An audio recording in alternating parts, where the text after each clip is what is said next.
Ôi, cảm ơn tiện đúng rồi, mạnh mẽ đây.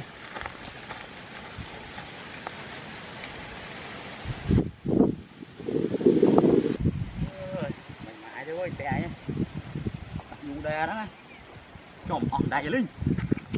Đi thằng miền đó đấy bay. Miền đó đấy bay. Ô ô ô ô ô mẹ, xích.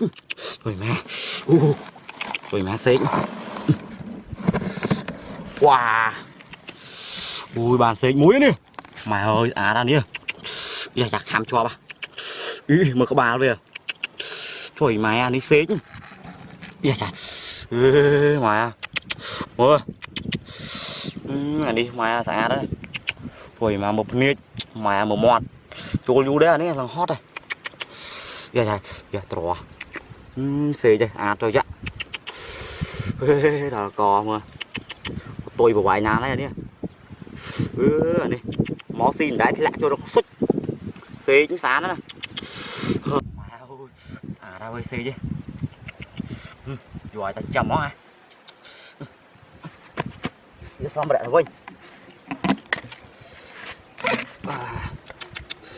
Vô phải nắng bán. Ui bàn xì muối hết.